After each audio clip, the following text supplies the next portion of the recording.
Selanjutnya di week 9, di week 10, 11, 12, kalian akan belajar tentang Taguchi. Jadi Taguchi ini adalah pengembangan dari DOE klasik yang kita pelajari di sebelum UTS. Jadi kayak di UTS kan kita belajar block design, factorial design, terus incomplete block design, dan macam-macam. Nah, di Taguchi ini dia itu mengembangkan desain tersebut. Karena dia merasa kalau misalkan factorial design contohnya, ketika kita nyoba factorial design, itu akan banyak percobaan yang kita lakukan, tergantung sama banyaknya level dan banyaknya faktor yang kita pengen uji. Nah, Taguchi itu dia pengen mereduce itu semua. Dia bikin sebuah model. Nah, itu nanti yang kalian pelajari di week 10, 11, dan 12. Niputu Lilis ada masalah? Apa ada masalah?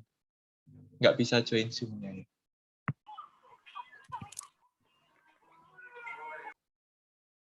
Halo?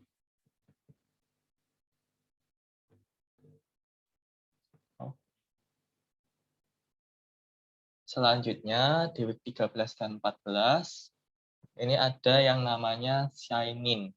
Itu juga metode dari design of experiment, cuman metode yang dia terapkan itu berbeda dengan yang punyanya klasik DOE dan punyanya Taguchi. Dia punya metode sendiri untuk pemecahan masalah. Itu kalian pelajari di week 13 dan 14.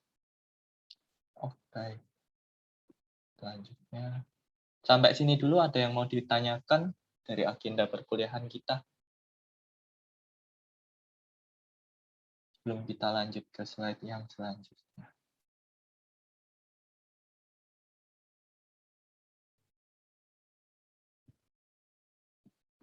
Oke, kalau nggak ada pertanyaan, kita lanjut. Ya, selanjutnya adalah pembahasan mengenai proyek UTS. Nah, ini jadi ceritanya di proyek UTS ini, kalian nanti akan diposisikan sebagai Departemen R&D. Ya, jadi mata kuliah ini itu erat kaitannya dengan Departemen R&D di suatu perusahaan. Jadi Departemen R&D itu apa? Itu adalah departemen yang bertugas dalam segala jenis pengembangan produk di perusahaan. Itu yang namanya Departemen R&D. Misalkan nih, kalau kalian sering ketemu es krim Aice contohnya. Nah, itu dia terus bikin pengembangan yang aneh-aneh R&D-nya. Yaitu dari R&D misalkan ada yang rasa STMJ atau apa, itu adalah hasil kerja dari R&D. Dia yang mendesain produk dan melaunch produk itu ke pasaran. Itu dari R&D. Ya, jadi di sini kalian akan diposisikan sebagai Departemen R&D di perusahaan food and beverage yang berfokus pada produksi puding dan kopi. Kemudian tugas kalian adalah menjaga kualitas dari produk. Jadi kalian harus mendefinisikan apa itu kualitas yang baik berdasarkan sudut pandang konsumen. Jadi maksudnya sudut pandang konsumen ini adalah apa? Adalah voice of customer. Jadi nanti kalian kan sudah mencari tahu sudut pandang konsumen, menurut konsumen kualitas yang baik itu seperti apa sih? Nah, itu nanti akan kalian terjemahkan ke produk kalian. Terus gimana cara dapat voice of customer? Kalian bisa melakukan survei dan kuesioner.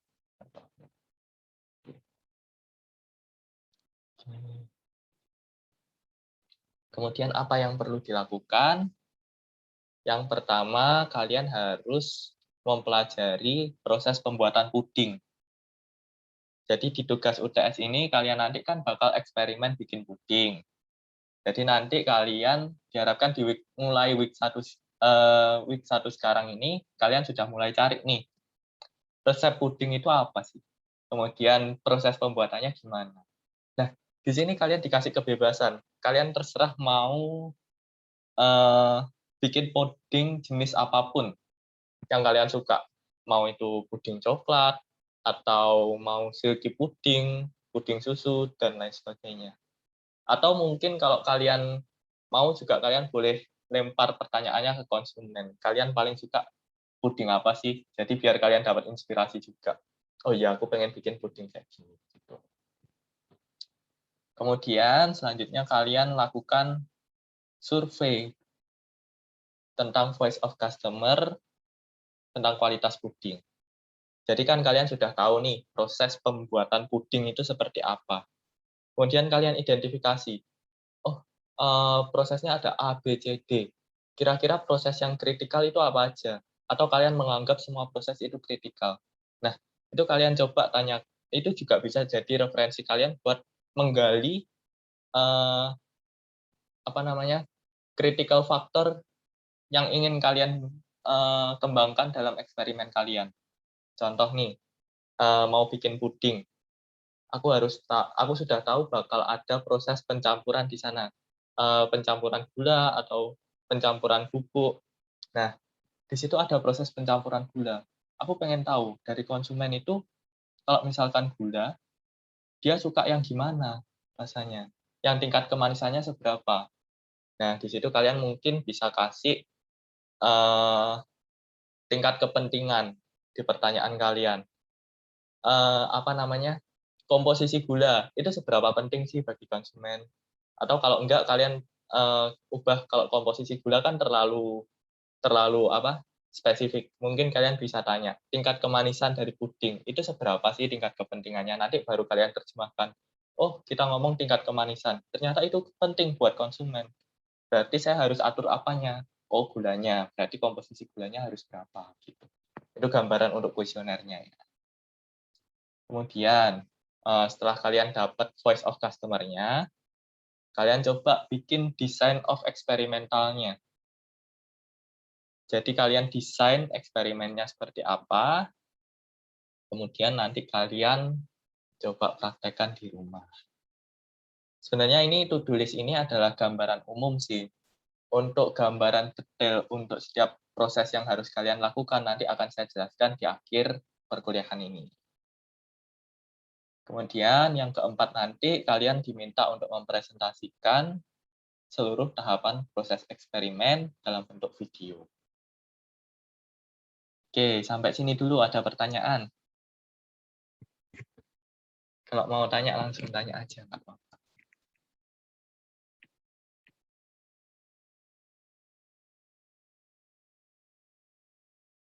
Nggak ada? Oke, lanjut. Nah, ini selanjutnya survei konsumen. Untuk kita membuat survei konsumen, kayak yang saya sebutkan tadi, kita harus tahu tolak ukur kesuksesan dari eksperimen kita itu apa. Misalkan, saya pengen bikin motor. Jadi tolak ukur kesuksesan saya adalah motor itu bisa jalan sampai 100 kilometer per jam, contohnya. Itu yang saya bilang tolak ukur kesuksesan. Kalau misalkan kita bicara soal makanan, saya bilang makanan saya sukses itu kalau misalkan dia enak. Itu juga boleh, itu juga tolak ukur kesuksesan dari eksperimen. Kalau misalkan bikin agar-agar atau puding, kalian juga bisa pakai tingkat kekenyalannya, atau kalau roti, dia bisa ngembang, itu dibilang sukses. Tolak ukur kesuksesan. Kalian harus tahu dulu, eksperimen yang akan kalian jalankan itu dibilang sukses kalau gimana. Tuh, baru bikin survei konsumen. Selanjutnya, kalian sudah tahu, sukses itu kalau gini, gini, gini.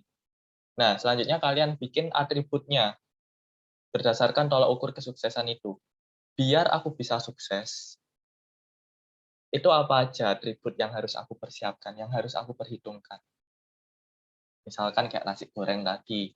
Nasi gorengku aku pengen nasi gorengnya enak. Berarti apa yang harus aku perhatikan? Bawangnya harus berapa banyak, garamnya harus berapa banyak, terus bawang merah harus berapa banyak. gitu. Terus tingkat kematangan itu juga bisa di atribut. Kemudian selanjutnya, kalau bisa di survei konsumen ini kalian ambil minimal 20 orang responden. Jadi supaya datanya seenggaknya menggambarkan sebuah populasi. Ya, kalian kan sudah pelajari di statistika dulu. Model kuesioner yang bagus itu harus ada apa aja. Kemudian selanjutnya masukkan angka tingkat kepentingan untuk memudahkan Anda mengetahui atribut yang utama bagi konsumen. Jadi mungkin kalau kalian pengen pengen tahu apa sih parameter kritis yang diminta sama konsumen dalam suatu proyek kita itu, kalian bisa tambahkan tingkat kepentingan. Jadi dari situ kalian bisa tahu, oh ini loh atribut yang dianggap penting sama konsumen. Berarti fokusku di atribut ini. Jadi mungkin nanti di kuesioner kalian, kalian bisa kasih list atributnya ada apa aja. Nah, nanti kalian kasih tingkat kepentingan. Nah, nanti baru kalian tentukan atribut mana yang mau kalian pakai di eksperimen kalian, yang mau jadi fokus. Jadi di eksperimen ini, yang namanya eksperimen, pasti kita akan berfokus pada 3 hal. Yang pertama adalah faktor. Jadi kalian harus menentukan faktornya dulu. Kemudian, goals. Goals-nya itu adalah keluarannya dalam bentuk respons. Jadi respons yang kita harapkan itu seperti apa, kemudian kita tentukan faktor, faktor itu dari atribut, kemudian kalau bisa kalian mungkin bisa menambahkan blok, kira-kira apa yang akan jadi blok dari eksperimen kalian. Gitu. Dari sini dulu ada pertanyaan.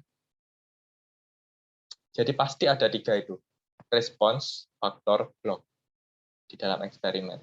Jadi seenggaknya dari kuesioner yang kalian bikin ini, kalian bisa nangkep faktor dan bloknya yang nanti akan kalian pakai dalam eksperimen kalian. Nah, faktor sama blok itu bisa dari atribut. Oke, ada pertanyaan dulu sampai sini.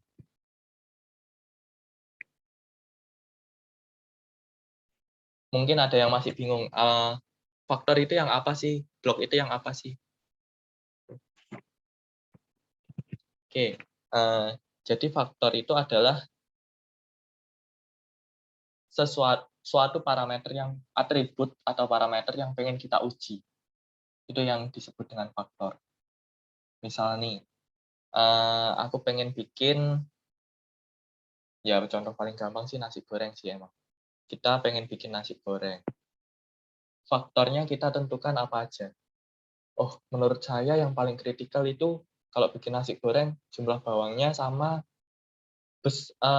jumlah bawang sama besar kecilnya api. Oke, jadi kita pilih dua hal itu sebagai faktor. Nah, faktor ini nanti yang akan kita kendalikan.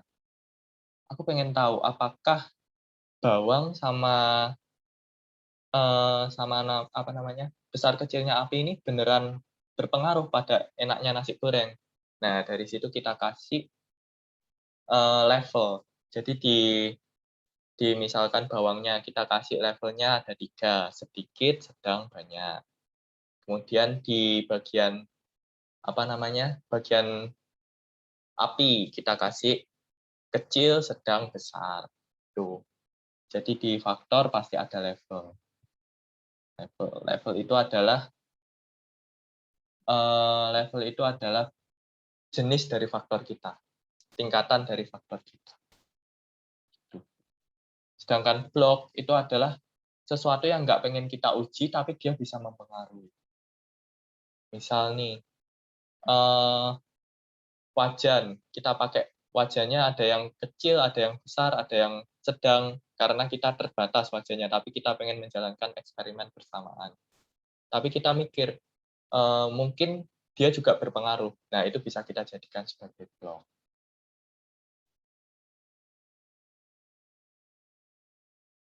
Ada pertanyaan dulu sampai sini.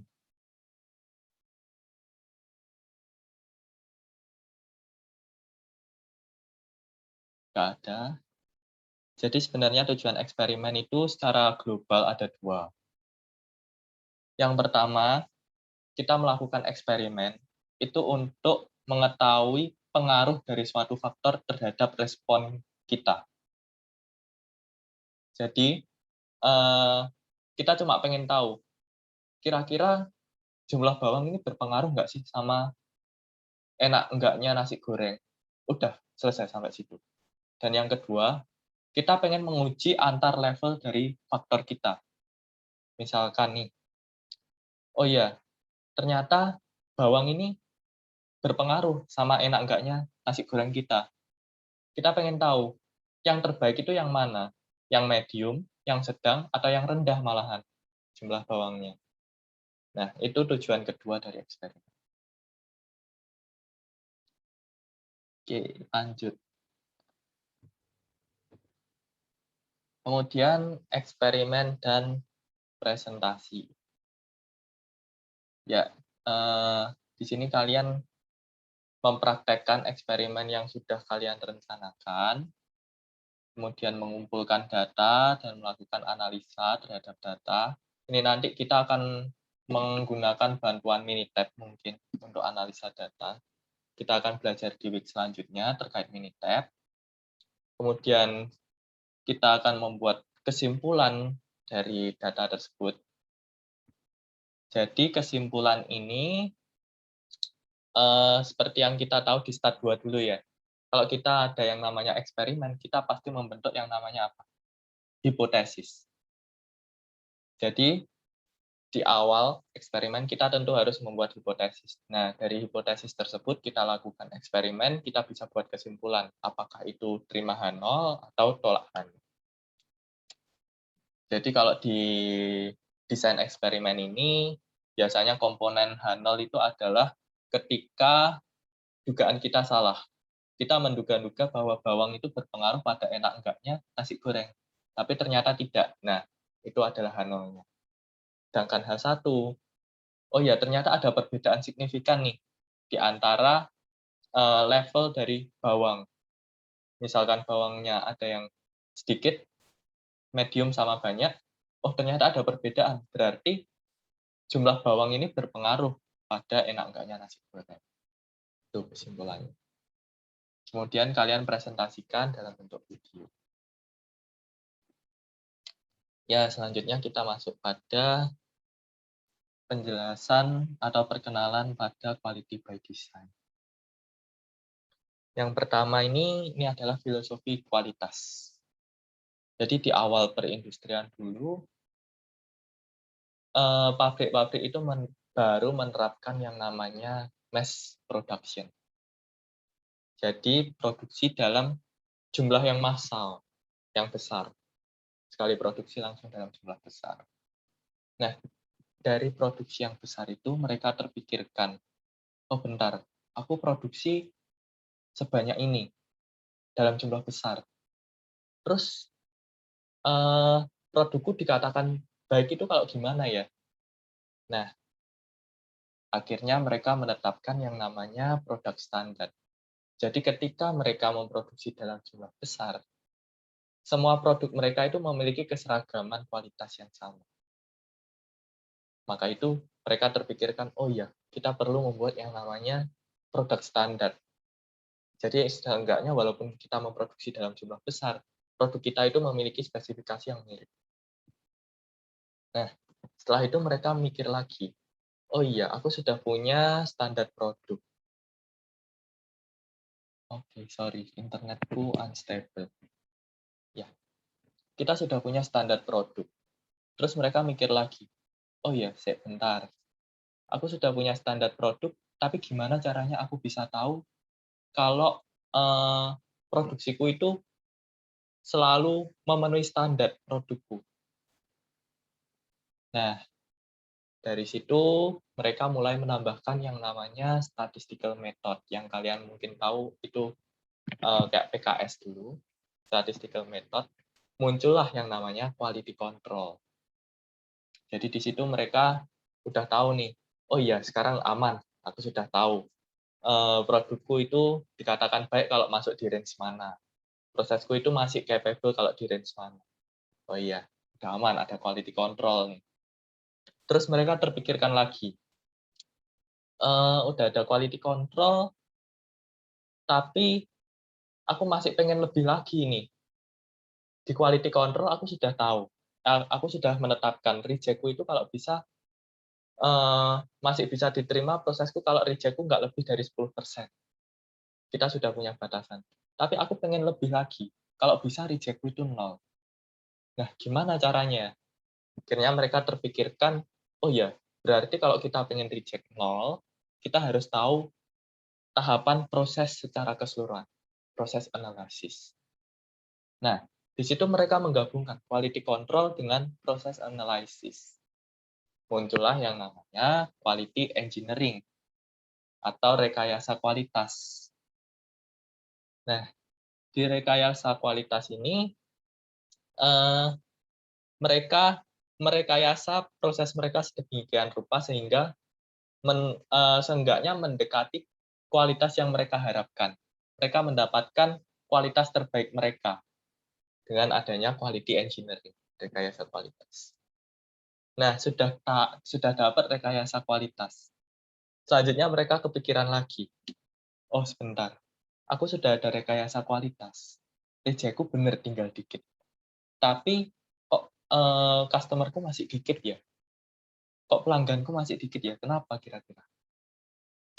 Nah, dari situ mereka kepikiran, oh ya, berarti fokus kita juga harus pada pelanggan juga ini. Nah, gimana caranya agar kita bisa membangkitkan kepercayaan dari pelanggan? Oh, berarti proses yang kita dapat dari rekayasa kualitas tadi, itu harus kita validasi.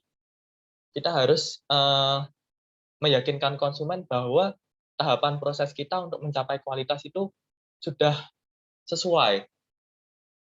Nah, caranya dengan apa? Dengan sertifikasi ISO, dengan mungkin yang namanya predikat halal dari MUI, gitu. Nah, itu tugasnya siapa? Nah, muncullah yang namanya quality assurance, yang mengatur dokumen-dokumen terkait validasi ataupun terkait ISO, seperti itu. Nah, selanjutnya mereka sudah tahu quality assurance. Mereka sudah tahu dokumen apa saja yang harus mereka siapkan untuk meyakinkan konsumen nih buat beli produk kita. Nah, mereka mikir lagi, terus siapa yang mau menjaga kualitas kita ini? Kita sudah validasi, sedemikian rupa kita sudah siapkan dokumennya, terus siapa yang bakal memanage ini semua? Nah, mereka terpikirkan, oh iya, kita harus menyertakan peran manusia di sini. Karena kalau kita bilang kualitas, kita nggak bisa berhenti di sini-sini terus. Industri itu berjalan dinamis, makanya itu harus ada orang yang memanage. Nah, muncullah yang namanya quality management, yang di dalamnya mungkin ada continuous improvement, dan lain sebagainya. Nah, dari quality management ini, kalau kita gabungkan dengan sistem engineering, nanti kita akan ketemu yang namanya Six Sigma. Nah, dari sini dulu, saya ada pertanyaan. Dari antara kalian ada nggak yang suka sama quality? Jadi, kalau misalkan lulus kuliah, targetnya adalah kerja pokoknya di bidang quality. Nggak peduli quality apapun. Ada nggak? Mungkin bisa share di sini.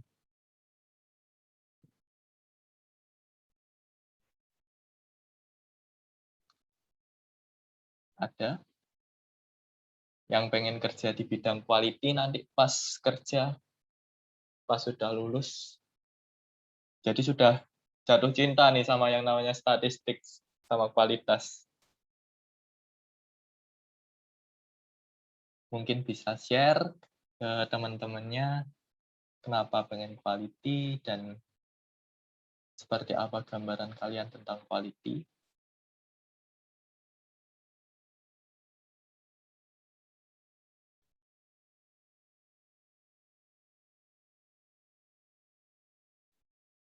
Ada? Kalau malu buka speaker, buka mic, bisa chat lewat chat.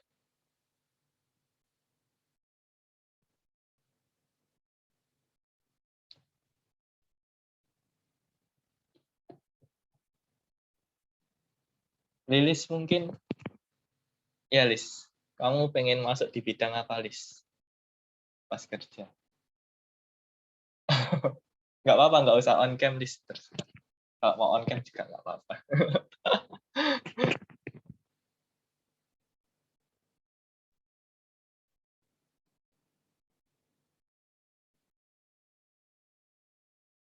Belum terbayang.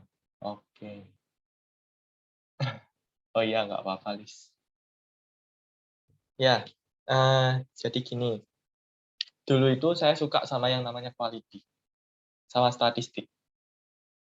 Nah, terus saya itu ada bayangan pokoknya lulus kuliah, saya pengen kerja di bidang quality. Nggak peduli itu quality assurance atau quality control. Karena apa? Yang saya tangkap selama kuliah itu, quality itu hubungannya sama apa? Sama statistical data, data produksi, dan lain-lain. Kayak quality control, dan lain-lain. Nah, begitu saya masuk di perusahaan, saya baru tahu, oh quality ini, departemen quality ini masih terbagi lagi.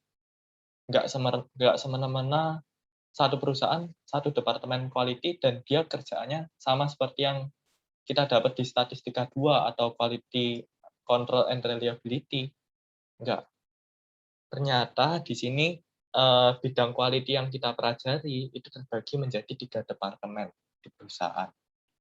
Yang pertama adalah ini, quality control ini, itu masuk ke satu departemen tersendiri. Dia departemen quality control.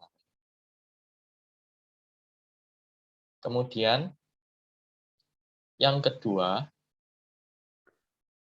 ada yang namanya, oh ya, sorry, aku belum menjelaskan. Jadi departemen quality control ini apa? Ya, ini gambaran buat kalian yang mau masuk kerja ya. Di quality control ini, tugas mereka adalah memastikan produksi itu match dengan kualitas yang diharapkan. Apa yang diproduksi itu sesuai dengan kualitas yang kita kehendaki. Itu adalah tugas quality control. Jadi di situ kita secara rutin ngecek CP-CPK mesin, kemudian menentukan apakah bahan baku rilis atau tidak, terus WIP proses kita itu apakah bisa dilanjutkan, dari proses A ke proses B itu apakah bisa dilanjutkan, atau harus stop di proses A karena dia nggak rilis. Itu adalah tugas dari quality control. Kemudian departemen yang selanjutnya ini berkaitan dengan yang namanya quality engineering. Nah, departemen yang menggunakan quality engineering, ini kayak yang saya sebut di awal, itu adalah departemen R&D. Jadi mereka akan melakukan eksperimen-eksperimen produk berdasarkan voice of customer. Jadi contoh nih, dulu teman saya yang sekarang kerja sama saya itu, dulu itu dia sebagai R&D di perusahaan kopi. Jadi cara kerja mereka di sana gimana?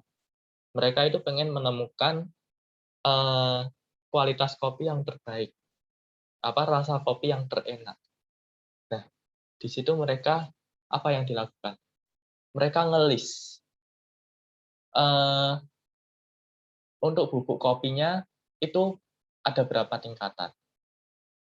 Jenisnya misalkan 1 sendok teh, 1 sendok teh, 2 sendok teh, 3 atau 4 atau 5. Kemudian dari segi gulanya mereka juga perhatikan. Kira-kira gulanya seberapa?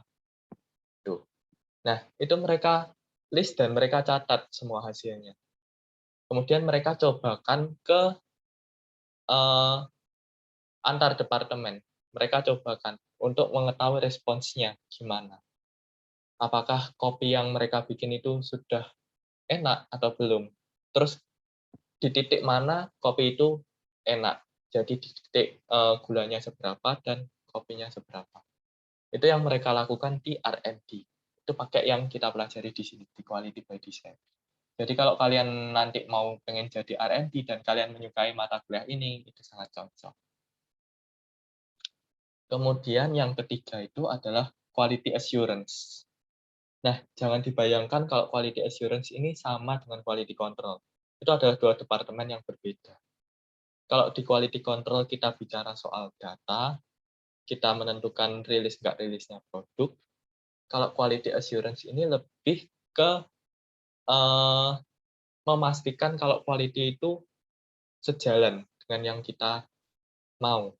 Jadi di quality assurance ini, kalau di quality control kita eh, apa ya, kita mengontrol after prosesnya.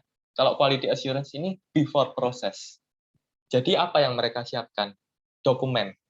Jadi kalau kita ngomong quality assurance, kita akan banyak mengurus yang namanya dokumen. Contoh nih, di perusahaan saya, itu bahkan nyimpen barang hasil produksi ke dalam gudang. Itu aja ada dokumennya yang mengatur. Jadi barang kalau mau masuk di gudang, itu tahapannya apa aja sih yang harus dilakukan untuk menjaga kualitasnya tetap stabil. Jadi ada step-stepnya di sana, step 1, 2, 3, 4. Itu yang mengatur siapa? Quality assurance. Kemudian, ketika mereka sudah masuk di gudang, itu harus ada pencatatan. Nah, bukunya itu siapa yang ngontrol? Itu adalah quality assurance. Apakah mereka benar-benar menerapkan dokumen yang sudah atau prosedur yang sudah divalidasi oleh yang namanya quality assurance. Jadi mereka di sana itu memastikan quality, tugasnya quality assurance. Ya, itu adalah gambaran kalau kalian pengen bekerja di bidang quality. Jadi nggak asal pokoknya quality dimasuki. Oke, lanjut. Maju. Ya, selanjutnya apa sih quality engineering? Nah, di sini kita dapat 3 definisi dari quality engineering. Yang pertama, itu adalah sesuai dengan spesifikasi. Jadi tujuan kita rekayasa kualitas, kita itu pengen kita dapat mencapai kualitas yang sesuai dengan spesifikasi yang kita inginkan. Kemudian apalagi? Yang kedua adalah zero defect. Dengan adanya rekayasa kualitas ini, diharapkan kualitas kita itu dapat kalau kita dapat memenuhi spesifikasi terus-menerus, otomatis defect itu akan semakin kecil dan ditargetkan bisa sampai 0. Kemudian yang terakhir adalah customer focus. Kenapa kita bilang customer focus? Karena setiap rekayasa yang kita lakukan di quality engineering, eksperimen yang kita lakukan, itu mengacu pada konsumen. Karena kita nggak asal bikin eksperimen-eksperimen gitu. Kita tetap butuh pendapat dari konsumen.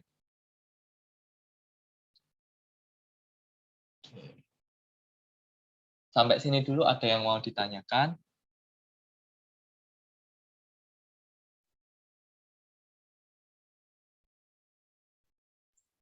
Masih belum ada, Pak.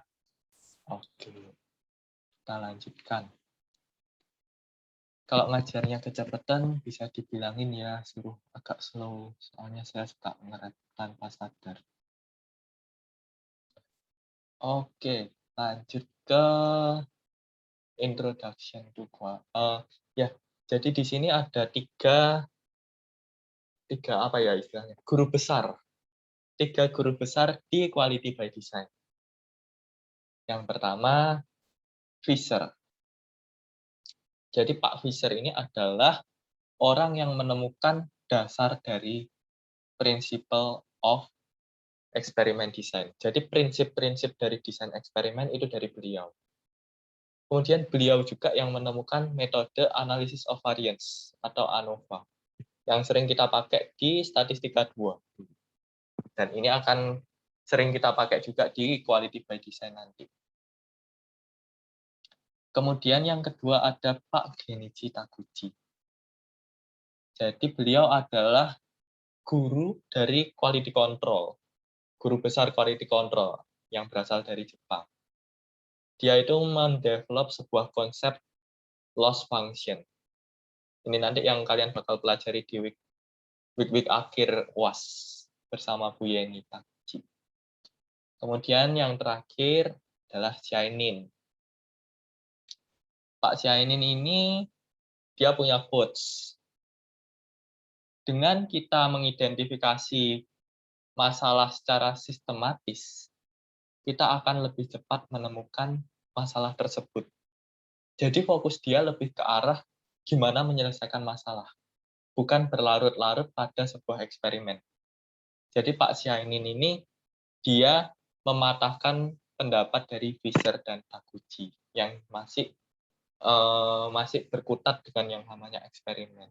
Karena menurutnya Pak Xiainin ini kalau misalkan kita eksperimen itu adalah pemborosan menurutnya dia. Soalnya apa? Ketika kita eksperimen, barang yang kita bikin itu ya udah habis dieksperimen ya dibuang, nggak bisa dipakai lagi. Untuk di bagian ini nanti kalian bakal ada tugas. Jadi nanti kalian itu diminta untuk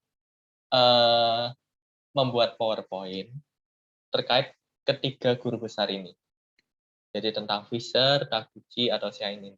Dikit aja, mungkin cuma 5 slide yang menjelaskan tentang mereka, tentang mungkin temuannya mereka apa, terus profilnya mereka bagaimana, terus kontribusi mereka di bidang quality by design ini apa. Jadi kayak cuma singkat aja, biar kalian mengenal ketiga orang ini. Itu untuk deadline-nya minggu depan ya. Jadi pas pertemuan kedua di week 2. Sedikit aja 5 PPT. Deskripsi singkat mengenai mereka. Kemudian selanjutnya bagaimana cara kerja dari quality engineering. Kalau kita belajar dari Pak Fisher, dia itu menekankan yang namanya classical statistical DOE, desain eksperimen klasik. Nah, desain eksperimen klasik yang diajarkan Pak Fisher ini yang akan kita pelajari selama week UTS. Jadi kayak nanti Latin Square, Greco-Latin, Factorial Design, Block Design, itu semua adalah produknya dari Pak Fisher. Nah, di produknya Pak Fisher ini kita menguji setiap faktor dan setiap kondisi, pada setiap kondisi. Jadi kita uji semua satu-satu. Misalkan kita ada tiga faktor dengan 2 level, artinya kita harus melakukan pengujian sebanyak 8 kali. Ada 8 kondisi, kayak gitu. Jadi kalau Pak Fisher ini dicoba satu-satu. Terus dari Pak Fisher ini, dia itu cuma memperhatikan faktor saja. Jadi setiap faktor itu berdiri sendiri menurutnya Pak Fisher. Jadi dia mengabaikan yang namanya interaksi antar faktor. Jadi kalau misalkan bikin puding nih, kalian ada yang nambahkan gula dan nambahkan garam. Nah, kalau di eksperimennya Pak Fisher, dia cuma lihat gulanya yang optimum itu berapa banyak. Itu berdiri sendiri. Kemudian garamnya yang optimum itu berapa banyak biar enak. Itu berdiri sendiri. Nah, dia nggak lihat bahwa sebenarnya kalau gula dan garam disatukan, ini akan jadi faktor baru. Faktor baru di mana dia itu adalah kombinasi dari keduanya, yang mungkin akan menghasilkan rasa gurih misalkan. Tuh. Jadi untuk eksperimennya Pak Fisher itu kayak gitu. Terus muncullah yang namanya Pak Taguchi ini. Dia mikir, loh Pak Fisher kalau misalkan eksperimennya itu Bapak lakukan satu persatu, itu kan nanti pasti lama gitu. Pasti lama, akan makan waktu lama, biaya juga makin membengkak. Terus Pak Taguchi ini terpikirkan yang namanya orthogonal array. Jadi Pak Taguchi menemukan yang namanya orthogonal array dalam sistem design of experiment. Jadi dia mengembangkan apa yang dikembangkan oleh Pak Fisher. Nah, ketika di klasik DOE, kita akan ngetes satu persatu faktor pada setiap kondisi. Tapi menurutnya Pak Taguchi, itu sebenarnya nggak perlu. Dia melakukan studi bahwa ternyata ada suatu saat di mana eksperimen itu mengalami yang namanya robust atau kokoh, yang dinamakan Taguchi robust design. Nah, dia mikir, sebenarnya untuk Pak Fisher ini melakukan eksperimen itu nggak harus semua diuji kok. Pak Fisher cuma perlu menguji sebanyak 8 eksperimen, walaupun kalau menurutnya Pak Fisher perlu 128 eksperimen. Nah, di situ Pak Taguchi itu bikin rumusan. Kalau misalkan dia ada 2 level dan 3 faktor, maka baiknya itu melakukan berapa pengujian. Jadi nanti kalian bakal menemui yang namanya L4 atau L8 di bagian Taguchi ini. Jadi eksperimen yang harusnya banyak itu diringkas oleh Pak Taguchi menjadi beberapa percobaan saja. Jadi kalian nggak harus melakukan seluruh eksperimennya Pak Fisher. Menurutnya Pak Taguchi, dengan 8 eksperimen ini, dengan kombinasi yang disarankan oleh Pak Taguchi, itu sudah bisa menggambarkan eksperimen kita. Itu di Taguchi. Kemudian kalau Pak Sainin beda lagi. Ngapain kita bikin-bikin eksperimen? Apa kita coba-coba gitu? Mending kita langsung talk to the part. Kita cari akar masalah yang kita ingin kembangkan. Misalkan nih, Pak Sainin itu pengen tahu sebuah mesin ini, mesin lem yang mengeluarkan lem, ini kenapa kok dia lama ya? Lama-lama jadi kecil ya lemnya, keluarnya. Awalnya kenceng keluarnya, kok lama-lama kecil. Dia identifikasi masalahnya apa aja. Masalahnya apa aja, dari situ mereka Pak Syainin ini bikin perbaikan. Terus dia bikin comparison antara before dan after. Jadi metode dari Pak Syainin ini lebih sederhana dibandingkan metode-metode Pak Fisher dan Pak Taguchi. Oke, sampai sini dulu. Ada pertanyaan?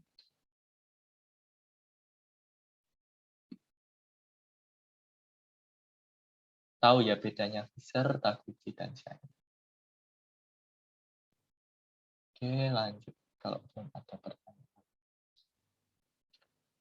Selanjutnya adalah eksperimen dalam realisasi produk. Nah, posisinya eksperimen ini dalam realisasi produk itu ada di mana sih? Dia ada di tahap development, eksperimen atau research. Di tahap development, kita cari tahu dulu. Produk ini itu dia maksimumnya di titik mana sih? Jadi part-part yang mendukung produk itu harus berada di titik mana agar keluaran saya maksimum. Itu ada di tahap development. Setelah kita melakukan eksperimen, muncullah yang namanya desain. Nah, kita sudah melakukan percobaan, sekian banyak percobaan, kita dapatkan, oh faktor A itu harus sekian, faktor B harus sekian, faktor C harus sekian. Itu yang namanya konsep atau desain. Nah, desain ini itu langsung diproduksi enggak? Enggak. Bukan langsung diproduksi. Kita harus validasi dulu. Validasinya dengan cara apa? Oh, kita sudah dapat titik optimumnya ini. Kita coba lagi. Dengan resep seperti itu apakah masih ada perubahan lain? Nah, kalau misalkan sudah nggak berubah lagi dan kita tetap menghasilkan hasil yang maksimum, baru dikatakan konsep kita itu valid. Nah, yang menyatakan kalau konsep kita valid itu dari yang namanya quality assurance. Mereka juga yang akan memonitor produksi ini apakah selalu menerapkan prosedur yang sudah kita tetapkan di awal, yang sudah kita validasi. Nah, itu tugasnya quality assurance. Mereka memonitor. Selanjutnya, nah ini adalah ilustrasi dari quality. Sudah ada yang pernah tahu ya ceritanya. Jadi, ini adalah ilustrasi di mana ada 5 orang buta. Di sini sebenarnya 6 sih. Jadi orang buta itu disuruh megang gajah. Terus suruh mendefinisikan gajah itu seperti apa. Nah, orang pertama, dia megang gadingnya gajah. Suruh definisiin. Jawabannya adalah gajah itu tajam. Dia kayak tombak. Terus orang kedua, dia megang belalainya gajah. Dia mikir, oh iya gajah ini ternyata kuat ya. Dia pasti mirip-mirip sama piton. Terus orang ketiga, dia megang kakinya. Oh, padat ya gajah ini ternyata. Dia kayak pohon ya. Terus orang yang keempat, dia megang ekornya. Loh, apa gajah itu kecil gini kayak kayak tali gitu.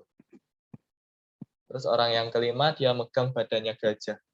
Loh, kecil dari mananya? Gajah lo besar. Aku bahkan nggak bisa menggapainya. Dia masif, kayak tembok. Terus orang keenam, dia megang telinga gajah. Loh ini loh, dia bisa goyang-goyang. Dia pasti kayak kipas, lebar juga.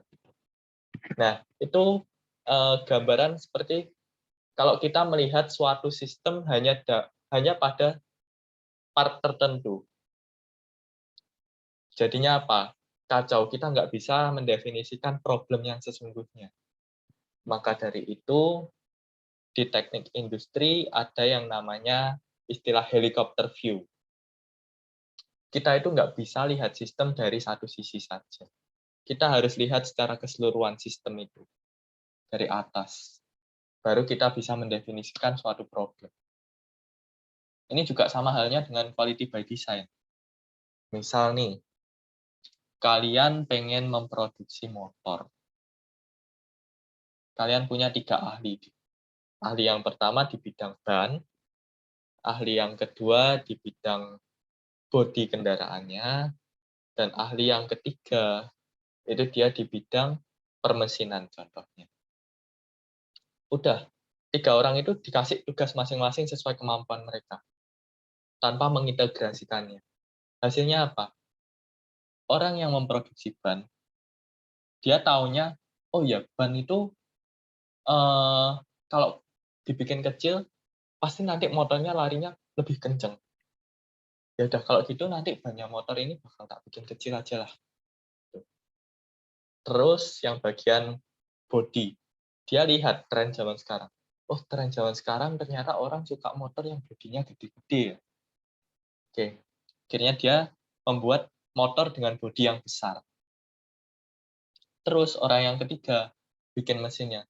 Oh, mesin motor saat ini rata-rata dia 150 cc. Ya udah aku untuk kali ini biar menang di pasaran tak bikin 200 cc. Jadinya apa? Motornya amburadul, bannya kecil, bodinya besar, mesinnya kenceng. Yang ada malah apa? Yang naik nggak selamat. Nah itu.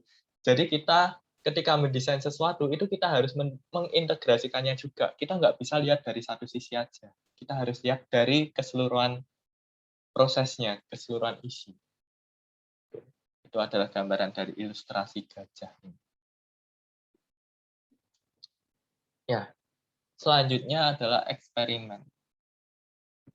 Kalau kalian pengen menjalankan eksperimen, langkah yang paling dasar yang harus kalian kuasai adalah prosesnya dulu. Kalian harus paham prosesnya, baru kalian bisa menentukan eksperimen kalian itu ke arah mana. Proses mana yang ingin kalian perbaiki, dan targetnya, respon apa yang kalian harapkan. Tuh. Kegunaannya apa? Untuk memahami efek dari suatu parameter yang ditentukan pada berbagai macam level. Nah, di eksperimen ini sama seperti produksi tentunya. Ada yang namanya input, ada yang namanya proses, dan ada yang namanya output. Nah, di input, proses, output itu ada faktor luar yang mempengaruhi, yaitu noise factor atau block, dan control factors yang kita bisa kendalikan. Oke, lanjut. Nah, kalau kita ngomong eksperimen, ini tentu ada biayanya. Namanya eksperimen itu nggak gratis. Biayanya itu ada dari 3 hal. Yang pertama dari resource-nya. Maksudnya apa biaya dari resource? Ketika kita menjalankan eksperimen, tentu kita akan mengeluarkan yang namanya sumber daya. Sumber daya apa aja?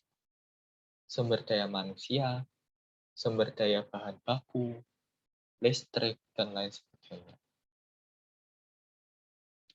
Sumber daya manusia itu maksudnya apa? Ketika kita menjalankan eksperimen, harus ada orang yang menjalankannya. Nah, selain itu, selain orang yang menjalankan, kita juga butuh orang yang bisa diajak brainstorming ketika kita menjalankan eksperimen. Oh, kok ini gagal ya? Kok ini gagal ya? Kira-kira selanjutnya gimana ya? Nah, itu tentu akan makan biaya resource sumber daya manusia. Kemudian, sumber daya apalagi? Bahan baku. Kalau namanya kita coba-coba, kalau gagal, bahan baku sudah jadi produk, nggak mungkin bisa dibalikin jadi bahan baku. Ya udah, akhirnya terbuang bahan baku. Itu juga biaya. Kemudian yang kedua adalah material. Ketika kita eksperimen, misal nih sudah jadi produk, kan ada 2 kemungkinan kalau kita eksperimen, antara produk gagal dan produk sukses. Nah, produk yang gagal bisa nggak dipakai? Nggak bisa. Akhirnya tetap samanya dibuang. Itu juga cost. Kemudian produk yang berhasil, apakah bisa langsung dijual? Nggak bisa juga. Produk yang berhasil itu nanti pasti akan dibedah lagi untuk dibuat memproduksi produk yang lain. Jadi sebagai contoh dari produk-produk yang lainnya. Terus bisa dipakai lagi nggak yang produk berhasil? Bisa dijual nggak? Nggak bisa. Itu juga akan terbuang jadi biaya lagi. Kemudian yang terakhir adalah waktu. Jadi ketika kita menjalankan eksperimen, kita tentu butuh waktu. Semakin lama waktu yang kita pakai, maka biaya eksperimen kita akan semakin besar. Kok bisa? Emang apa hubungannya? Waktu kan eh, intangible anggapannya. Gimana bisa kita convert ke dalam biaya? Contoh nih, misalkan kita melakukan eksperimen di sebuah laboratorium. Di laboratorium itu kita pakai mesin. Nah, di luar itu kita pakai apa lagi? Lampu. Syukur-syukur kalau kita laboratoriumnya itu nggak nggak sewa. Jadi kita nggak perlu perhatikan biaya sewa. Dari lampu sama mesin aja. Itu akan muncul penggunaan KWH. Nah, kalau kita pakainya 1 bulan, ya berarti biaya kita itu listrik untuk 1 bulan. Tapi kalau misalkan molor eksperimen kita sampai 1 tahun, ya biaya listriknya sampai 1 tahun. Tuh, kenapa waktu dalam eksperimen itu juga biaya. Lanjut. Nah, selanjutnya adalah pendekatan di eksperimen. Di sini ada 3 pendekatan umum di eksperimen. Yang pertama adalah build test fix, yang kedua adalah one factor at time, dan yang ketiga adalah design eksperimen. Jadi untuk build test fix ini kalian nggak usah terlalu memusingkan, karena kita nggak akan mempelajari ini terlalu detail di sini. Kita nanti setelah UAS akan ada 1 week terkait one factor at time, dan eh, di UTS dan UAS ini kita paling banyak akan bicara tentang DOE. Jadi fokus kalian adalah di design of experiment.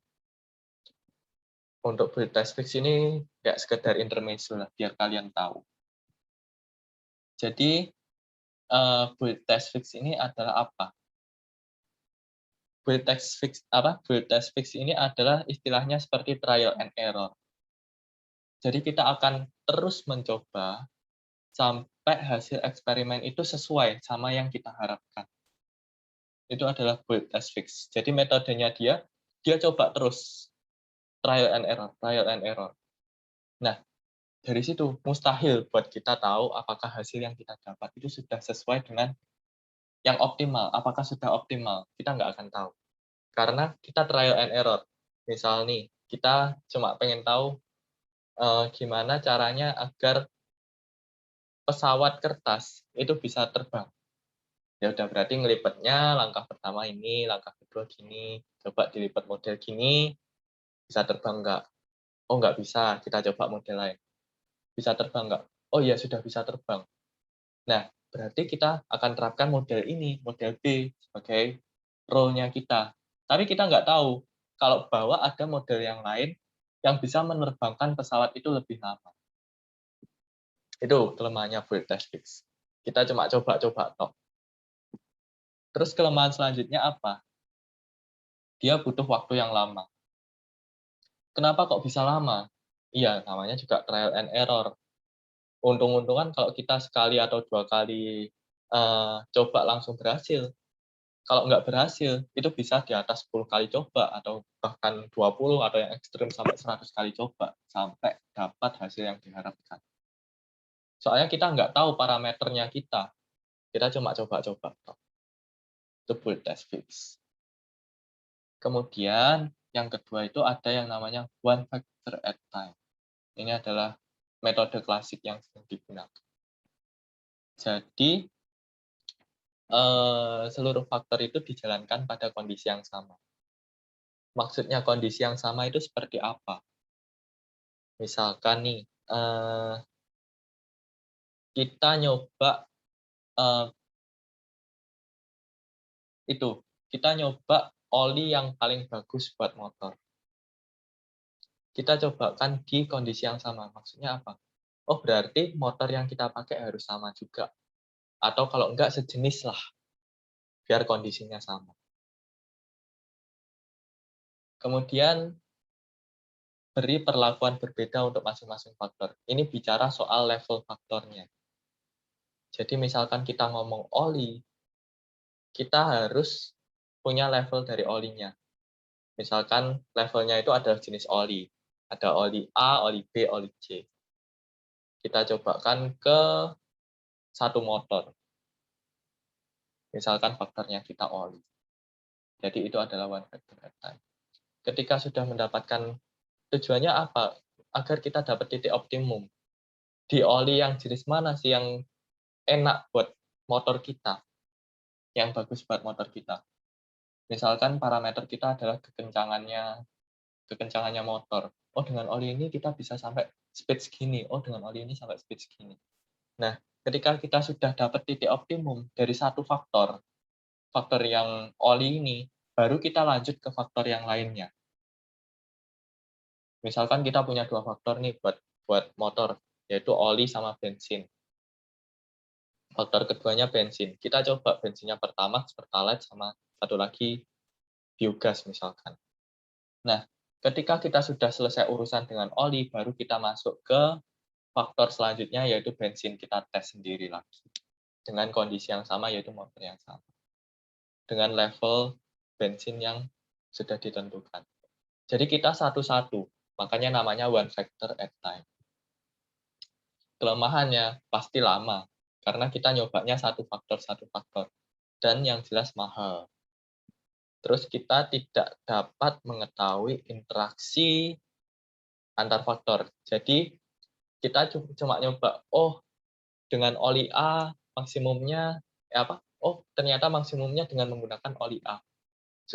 Kita sudah tahu soal oli. Selanjutnya, oh dengan bensin ternyata yang paling bagus pakai bensin Pertalite misalnya. Oh sudah, ya udah kalau gitu bensin pakai Pertalite, terus oli pakai itu oli A misalkan. Nah, tapi kita nggak tahu, barangkali antara oli sama bensin ini ada kombinasi, ada interaksi di antara mereka. Kalau misalkan oli A sama Pertalite ternyata jadinya lebih bagus lagi. Nah, itu kita nggak akan tahu di one factor at time, soalnya kita bikinnya terpisah. Kemudian selanjutnya ada yang namanya design of experiment, DOE. Nah, ini yang paling banyak kita pelajari nanti. Kita akan menggunakan pendekatan-pendekatan berbasis statistik untuk membuat sebuah desain eksperimen. Jadi kita akan banyak pakai ANOVA ini nanti di design of experiment.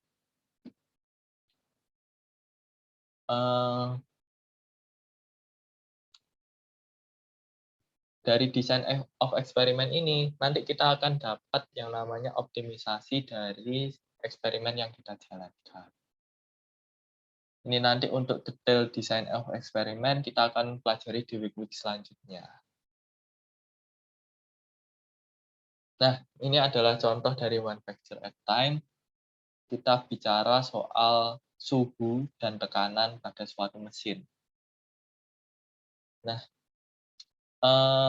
di sini kita bisa lihat pada grafiknya itu kita akan memperoleh yield maksimum yaitu 30%.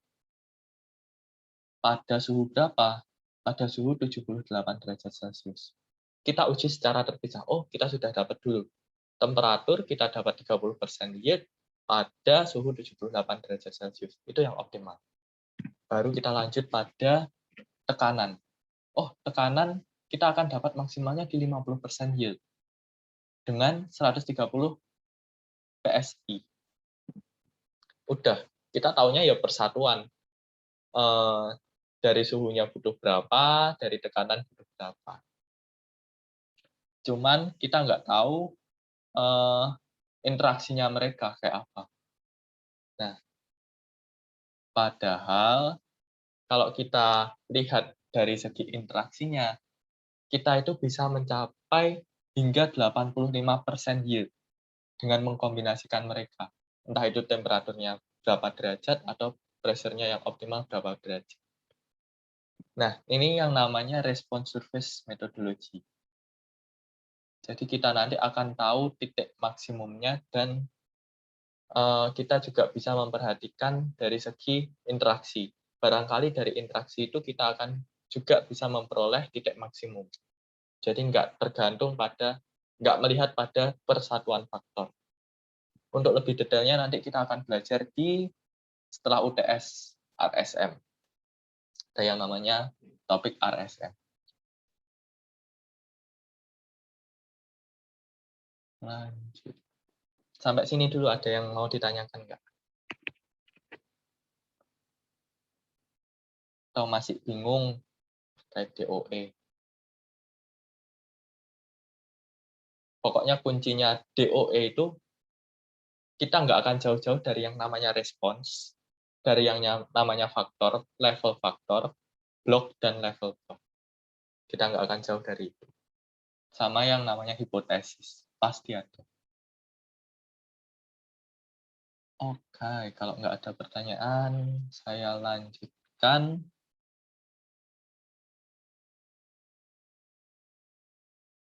Kita akan masuk ke design of experiment. Jadi, pendekatan yang paling sering digunakan di design of experiment ini ada 3. Yang pertama factorial design, yang kedua Taguchi, dan yang ketiga adalah response surface design.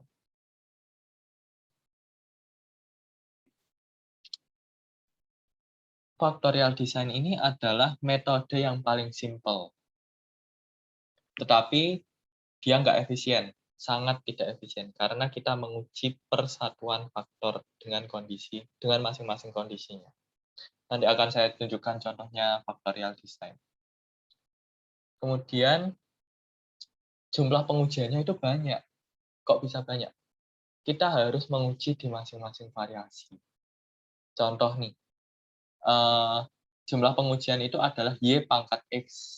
Ini rumusan pasti ya. Jadi kalau kita mau menjalankan factorial design, jumlah pengujian yang harus kita lakukan pasti adalah Y pangkat X. Y itu adalah jumlahan kondisi yang akan kita perlakukan pada faktor, atau yang kita sebut dengan level. Y itu adalah level, dan X itu adalah jumlah faktornya. Contoh, kita punya 8 faktor. Dan di masing-masing faktor, itu ada 2 level. Berarti berapa banyak eksperimen yang harus kita lakukan dari kombinasi level dan faktor tersebut. Kita dapat total 2/8. Berarti kita harus melakukan eksperimen sebanyak 256 kali pengujian. Nah, maka dari itu kita bilang factorial design ini tidak efisien, tapi dia memang simple. Kemudian pengujiannya dilakukan menggunakan metode ANOVA. Nah, ini contohnya dari factorial design. Kita punya 3 faktor, yaitu A, B, dan C. Kemudian ada 2 level, high dan low. Nah, artinya kita harus melakukan berapa kali pengujian. Kayak yang rumus tadi, berarti jumlah levelnya adalah 2, faktornya adalah 3. Berarti 2/3 didapati kombinasi seperti ini. Berarti totalnya kita harus melakukan 8 eksperimen. Sampai faktorial design dulu, ada yang mau ditanyakan? Ada yang masih bingung?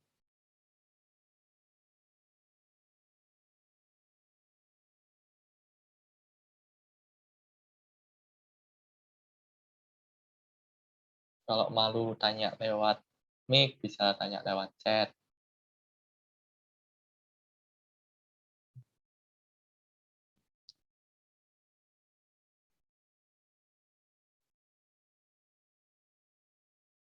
Ya, kalau belum ada pertanyaan, saya lanjutkan. Selanjutnya adalah Taguchi Method, metode Taguchi. Metode Taguchi ini ditemukan sebelum penggunaan komputer itu sesuatu yang umum, menjadi sesuatu yang umum. Jadi makanya itu Pak Taguchi mikir, wah kalau kita eh, menjalankan eksperimennya Pak Fisher, kita bikin klasik DOE, kita harus nguji satu-satu. Iya kalau faktor kita sedikit sih nggak masalah, data kita sedikit sih nggak masalah.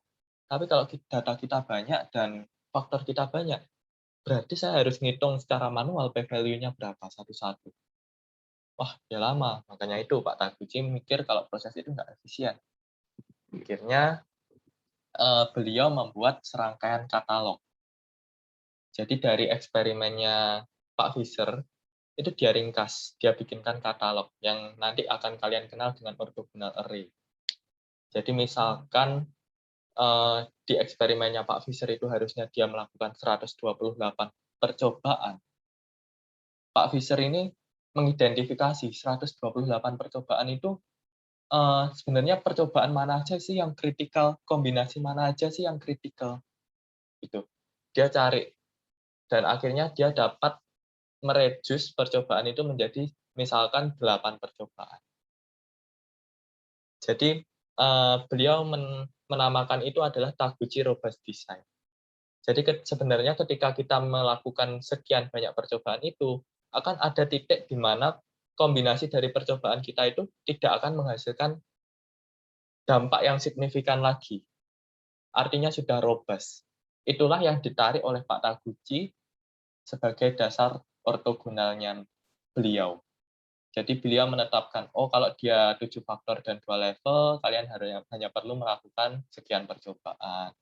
Nah, sekian percobaan itu juga sudah di-setting sama Pak Taguchi kalau kalian menerapkan percobaan dengan ortogonal L8 misalkan, berarti kombinasi yang harus kalian bikin adalah ini. Sudah dibuatkan semua sama Pak Taguchi, jadi nggak usah khawatir. Nah, cuma dari punyanya Pak Taguchi ini sedikit berbeda dengan RSM, Response Surface Methodology. Metodenya Pak Taguchi ini hanya terbatas pada memprediksikan suatu titik berdasarkan data yang telah diambil. Jadi metodenya Pak Taguchi ini hanya sebatas, oh data yang kita ambil ini, kita akan dapat optimalnya dari data yang kita ambil. Beda sama yang RSM. Kalau RSM, kita bisa mengeksplor di luar data yang kita miliki untuk mendapatkan titik yang maksimal, untuk mengetahui titik maksimalnya di mana. Tuh. Jadi keterbatasan yang punyanya Pak Taguchi dibandingkan RSM. Nanti kalian akan lebih jelas dapat pas setelah UTS. Nah, ini adalah contoh dari metodenya Pak Taguchi. Di sini ada 7 faktor dan 2 level.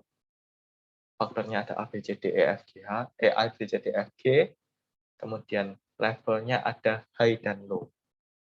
Nah, menurutnya Pak Fisher, seharusnya ini itu perlu total 128 percobaan. Karena 2 pangkat 7 kan, kita dapat 128.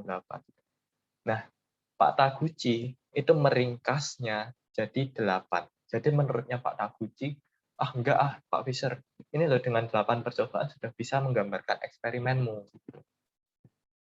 Akhirnya dia bikin yang namanya L8, orthogonal array. Nah, ini sudah di-set. Jadi ini itu adalah settingan dari Pak Taguchi. Jadi nanti kalau kita misalkan mau menjalankan eksperimen, kita tinggal ngopi settingan dari Pak Taguchi ini. Tinggal menyesuaikan. Jadi kita nggak perlu mikir di trial 1 faktor mana aja ya yang low, di trial 2 faktor mana aja, itu nggak perlu mikir. Udah disetting sama Pak Taguchi. Sampai Taguchi dulu, ada yang mau ditanyakan?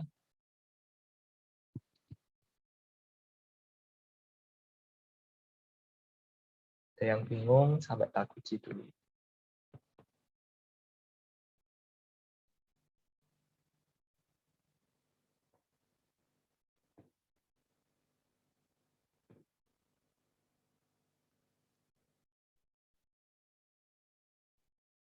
Ya, apakah ngajar saya terlalu cepat atau mungkin malah terlalu lambat?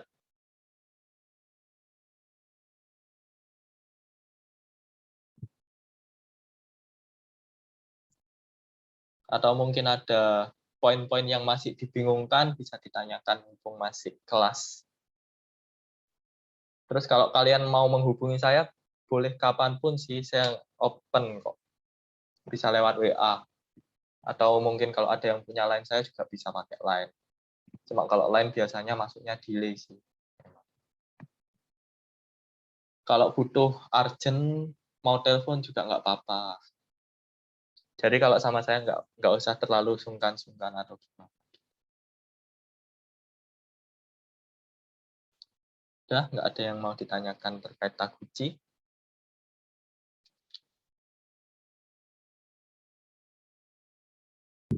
Belum ada, Pak. Oke. Kita lanjut ke response surface methodology. Jadi, di response surface technology ini adalah pengembangan model yang menggambarkan suatu kurva kontinu atau membentuk sebuah permukaan yang menghubungkan antar data terukur yang diambil di tempat-tempat penting pada suatu eksperimen.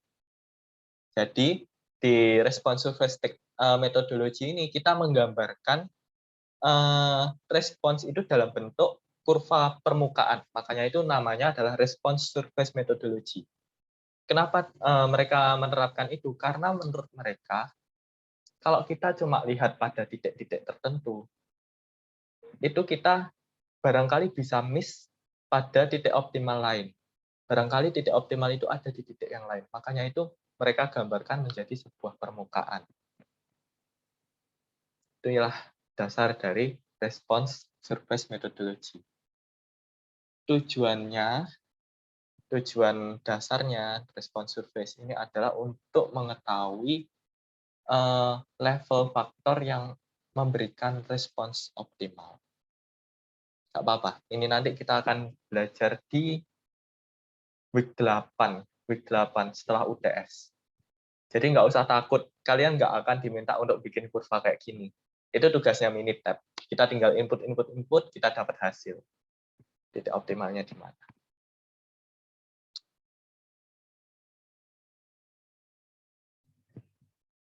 Nah, ini. Selanjutnya kita masuk ke experimental design process. Ya, untuk bagian ini minta tolong pay attention ya. Kita perlu memperhatikan bagian ini karena ada kaitannya dengan tugas UTS kalian, proyek UTS kalian. Jadi, DW 4 nanti, kalian itu diharapkan sudah menyelesaikan atau menerapkan 4 tahapan proses ini. DW 4. Jadi, tahapan yang pertama, kalian definisikan goals kalian dulu. Untuk bisa mendefinisikan goals, kalian harus mengidentifikasi proses. Jadi kalau ini kasusnya pada proyek UTS ini kan kita bikin puding ya. Jadi kalian cari tahu dulu resepnya puding itu apa aja, terus cara bikinnya gimana, kalian bisa lihat YouTube atau belajar dari orang tua atau dari adik mungkin yang punya adik cewek yang bisa masak. Kita identifikasi dulu prosesnya apa aja, tahapannya apa aja, ingredients-nya apa. Baru setelah itu kita tentukan tujuan eksperimen kita. Kita sudah tahu dulu harusan prosesnya itu apa. Dari proses itu kalian tentukan tujuannya kemana eksperimen kita ini. Mau dibawa kemana? Apakah mau fokus ke satu faktor, atau mau 2 faktor, atau kalian juga mau mempertimbangkan interaksi antar faktor, atau kalian juga mau mempertimbangkan blok juga ketika kalian sudah tahu prosesnya. Soalnya apa? Ketika kalian sudah tahu proses pembuatan puding itu, kalian akan tergambarkan, oh, kemungkinan untuk mempengaruhi sukses enggaknya pembuatan pudingku ini ada faktor A, B, C, D. Jadi kalian sudah tahu dulu.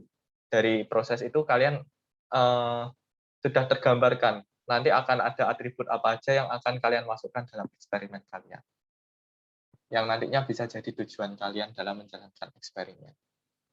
Seperti yang saya jelaskan tadi, tujuan eksperimen itu ada 2, yaitu kalian menguji antar level dalam faktor untuk mengetahui titik optimumnya, dan yang satunya lagi adalah kalian mengetahui apakah faktor itu benar-benar berpengaruh pada hasil kalian.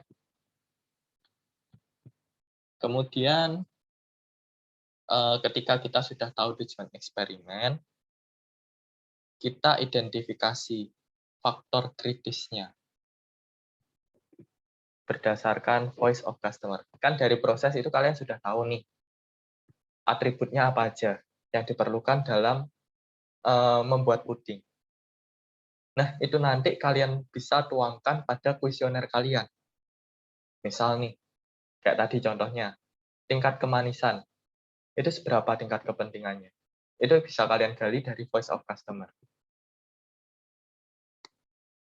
Apalagi, misalkan tingkat kelembutan puding, seberapa penting.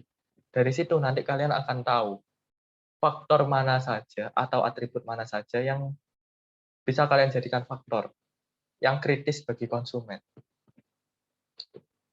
Tapi sebelumnya, seenggaknya kalian itu tahu dulu atribut dari proses pembuatan puding ini apa saja. Baru kalian bisa membuat itu. Baru kalian bisa dapat faktor yang kritis yang mana. Kan kalau misalkan kita nggak tahu prosesnya, kita tanya ke konsumen kan aneh. Kalau mau bikin puding itu, kamu pengennya gimana? Gitu. Kan nanti konsumennya juga bingung. Sama-sama bingung. Akhirnya kita nggak dapat konklusi. Jadi makanya itu kalian harus paham prosesnya. Kemudian dari faktor kritis yang disampaikan oleh konsumen, kalian akan memperoleh faktor. Nah, dari VOC kalian dapat faktor, tapi kalian belum dapat levelnya, level of factor. Misal nih, oke, tingkat kemanisan dianggap penting oleh konsumen. Kalau memang itu penting, kalian akan ambil itu jadi faktor. Oke, kita sudah dapat faktor tingkat kemanisan. Terus, tingkat kemanisan ini, level yang mengendalikan ada apa aja. Misalkan, jumlah gula yang dimasukkan, ada sedikit, sedang, banyak. Gitu. Jadi kalian identifikasi level faktor. Itu adalah langkah pertama. Sampai kita dapat level faktor. Jadi pertama kalian tentukan dulu tujuannya. Pertama kalian tahu prosesnya, kalian bisa tentukan tujuan eksperimen kalian itu, apakah mau hanya sekedar sampai tahu apakah ini berpengaruh ke faktor ini berpengaruh pada hasil kalian, atau kalian mau perdalam sampai kalian ketahui titik optimal dari setiap level faktor itu berapa, itu kalian tentukan dulu di awal. Terus kalian dapat faktornya dari VOC, dan mungkin faktor-faktor yang dianggap tidak signifikan bagi konsumen kalian juga mau masukkan sebagai blok juga tidak masalah. Jadi untuk desain eksperimen itu benar-benar terserah kalian. Nah, untuk menentukan desain yang kalian ingin, mungkin kalian akan bisa lebih tahu desain yang kalian inginkan pada week 2 nanti. Karena di week 2 kita akan mempelajari desain macam-macam desain of eksperimen. Mungkin kalian mau pakai Latin Square atau Greco-Latin atau cuma blok desain juga bisa. Nah, kemudian setelah dapat faktor, kalian baru tentukan levelnya, level dari faktor. Nah, level faktor ini yang menjadi hal kritikal dalam eksperimen kalian. Jangan sampai level faktor yang kalian tetapkan itu nggak menjawab eksperimen kalian. Gimana caranya level faktor sampai nggak menjawab eksperimen kalian? Contoh nih, kita tuh pengen tahu apakah tingkat kemanisan itu banyaknya gula itu mempengaruhi enak enggaknya puding. Nah, tapi pas kita nyoba itu kita itu nggak kasih level yang signifikan. Kita nyobanya cuma gimana kalau misalkan pakai 1/4 sendok, terus 2/4 sendok atau setengah sendok, terus 3/4. Kan nggak terlalu signifikan nih. Kita nggak bisa lihat dampak apakah itu benar-benar berdampak atau enggak ke rasa puding kita. Jangan sampai level kalian kayak gitu. Nanti eksperimen kalian tidak menghasilkan apa-apa. Atau rugi di kalian. Kalau bisa level itu yang benar-benar signifikan. Oke. Lanjut. Define the measure of success. Jadi di sini kalian harus, kan di awal kalian sudah tahu tujuannya apa. Kalian di langkah selanjutnya harus menentukan ukuran kesuksesan dari percobaan kalian. Dengan apa? Menentukan responsnya. Respons dari eksperimen kalian itu apa sih yang kalian pengen? Misalkan kita bikin motor, ya berarti speed-nya itu jadi respons. Terus yang perlu kalian tetapkan lagi, yang kalian perlu ingat, respons itu harus kuantitatif. Supaya kalian bisa memunculkan hasil. Kalau respons kita dalam bentuk kualitatif, cuma enak, nggak enak, kurang enak, itu kita nggak bisa dapat hasil apapun. Jadi respon harus kuantitatif. Kemudian selanjutnya kita verify visibility dengan membayangkan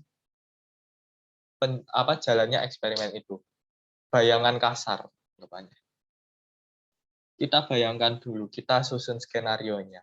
Oh, eksperimenku nanti mau gini, gini, gini. Aku mau bikin puding ini, ini. Terus bahannya ini. Nah, dari situ kita simulasikan dulu di otak kita. Oh, nanti eksperimenku bakal kayak gini. Kira-kira mungkin nggak ya dijalankan? Nah, dari situ apa yang perlu kita pertimbangkan? Yang pertama, waktunya. Kalau misalkan kita bikin puding ini, nututi nggak ya waktunya? Terlalu lama nggak ya waktunya? Terlalu sebentar nggak ya gitu? Kemudian selanjutnya yang perlu kita pertimbangkan kapasitasnya. Misalkan, wah aku pengen bikin puding yang besar. Bentar, tapi aku ada nggak ya pancinya untuk bikin puding itu? Terus butuh berapa lama nanti kalau bikin puding sebesar itu? Kapan matangnya? Itu yang harus kita pikirkan di feasibility study-nya. Mungkin nggak kalau kita jalankan eksperimen itu? Atau misalkan, wah aku mau bikin puding yang bentuknya unicorn. Bisa nggak ya? Kalau apakah mungkin nggak ya kalau aku bikin model gitu? Nah, terus setelah kita membayangkan itu semua dan kita rasa bisa dijalankan, kita lakukan simulasi terlebih dahulu. Simulasi ini kalian nggak perlu menjalankan seluruh prosesnya. Kalian ambil salah satu faktor aja di salah satu level untuk membuat sebuah eksperimen itu. Jadi kalian nggak perlu menguji seluruh faktornya dan seluruh level. Kalian ambil salah satu sampling, pilih yang mana untuk dibuat simulasi. Seenggaknya, oh ternyata bisa jadi nih eksperimenku bisa jalan. Seenggaknya kalian bisa memastikan itu dulu. Verify feasibility. Oh ya, jangan lupa juga kalian pertimbangkan biayanya juga. Jadi kalian tetapkan budget yang kalian mau keluarkan itu berapa untuk melakukan eksperimen. Itu masuk di verify feasibility. Kemudian, yang keempat, itu adalah desain di eksperimen. Nah, di sini baru kita benar-benar mendesain eksperimen kita secara detail. Jadi, faktornya apa saja, levelnya apa saja, terus biaya yang dikeluarkan total berapa, waktu yang kita jalankan untuk menjalankan eksperimen ini total berapa, kemudian respons yang kita mau itu apa, kita mengukurnya bagaimana, itu masuk di desain di eksperimen. Jadi kita benar-benar mulai detail di sana. Karena apa? Kita tahu dari verify feasibility kemarin, itu atribut apa saja yang nggak bisa diterapkan dan kita sudah perbaiki. Jadi desain eksperimen ini sudah benar-benar fix yang akan kita lakukan. Nah, sampai sini dulu. Ada yang mau ditanyakan? Karena ini nanti bakal ditagih di week ke 4. 4. Jadi di week keempat kalian harus sudah menyelesaikan ini. Kalau saran saya, untuk VOC, untuk pengumpulan survei, ini kan butuh waktu agak lumayan lama. Jadi mungkin kalian bisa mulai dari week sekarang, 1. Nah, untuk survei ini kalian bisa diskusikan juga sama saya kalau kalian butuh diskusi. Apakah pertanyaannya ini cukup bisa menjawab eksperimen kalian atau gimana. Nah, ini mungkin, ya itu sih, mungkin kalian bisa seenggaknya punya konsep dari survei kalian di week kedua nanti. Jadi deadline untuk desain surveinya itu ada di week kedua. Nanti mungkin sebelum kalian nyebar, kan di week kedua nanti akan ada materi lagi. Mungkin kalian terpikirkan untuk menambahkan sesuatu di kuesioner kalian juga bisa. Nah, targetnya adalah di week kedua itu kalian sudah sebarkan kuesioner kalian. Dan di week ketiga kalian sudah dapat hasil dari kuesioner. Sampai sini ada yang mau ditanyakan? Pak, saya ingin bertanya, apakah tugasnya itu individu ya, Pak ya? Ya, untuk tugasnya individu karena sangat tidak memungkinkan kalau kita kelompok masak bikin puding berkelompok, apalagi kalian kan pada di rumah ya, jaraknya jauh-jauh. Baik, Pak, terima kasih. Oke. Ya, untuk manggil saya boleh Pak, boleh Kak ya, karena umur kita tidak berbeda jauh. Ada lagi?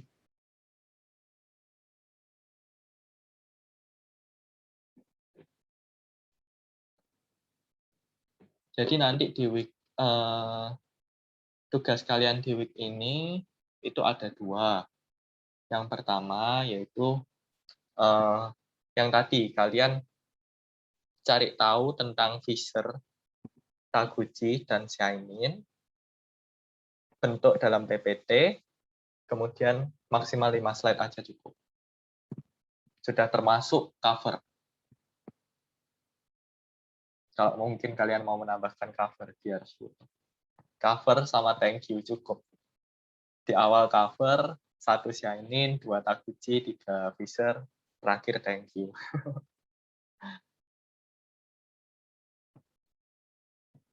Terus tugas yang kedua adalah ini.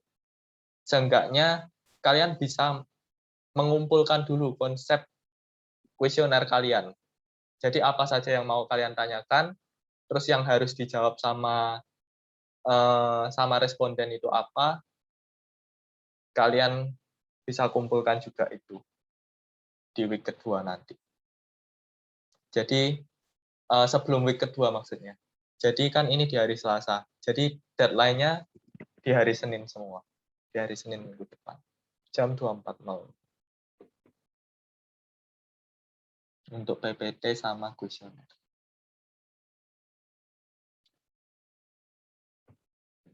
Jadi untuk kuesioner ini mungkin saya nggak terlalu mengambil nilai. Cuma saya lebih ke arah ngecek apakah kalian ini kuesionernya bisa diterapkan atau tidak.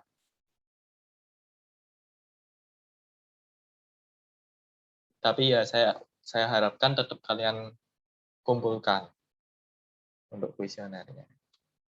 Soalnya kan demi biar eksperimen kalian juga biar sejalan, biar bisa jalan. Ada lagi yang mau ditanyakan? Saya mau bertanya, Pak. Iya. Buat yang project yang PowerPoint itu, Pak, yang bahas masalah 3 tokoh itu deadline-nya minggu depan ya, Pak ya? Minggu depan di hari Senin juga. Oh, ya. Ya. Tapi itu, Pak, di ULS kok deadline-nya malam ini, Pak? Oh, enggak, nanti saya ganti. Oh, Belum gitu. saya ganti, iya. Oh, baik, Pak. Makasih, Pak. Oke, terima kasih diingatkan.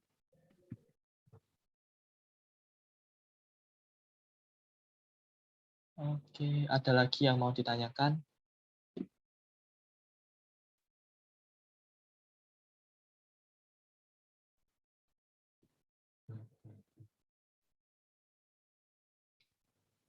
Ya, kalau belum ada, kita lanjut ke langkah ke-5 sampai ke-8. Setelah kalian sudah tahu desain eksperimen kalian nanti seperti apa, kalian tinggal menjalankan eksperimennya. Setelah menjalankan eksperimen, kalian kumpulkan dan analisa datanya. Jadi, di situ nanti kalian akan mengumpulkan lebih ke arah data responsnya. Respons dari hasil eksperimen kalian. Kemudian, kan kalian di awal sudah tahu nih, namanya desain eksperimen pasti ada yang namanya hipotesis. Hipotesis H0, H1-nya. Nah, dari analisa data kalian akan dapat nanti yang namanya p-value. Dari p-value nanti kalian bandingkan sama alpha. Nah, nanti kalian akan bisa mendefinisikan respons kalian.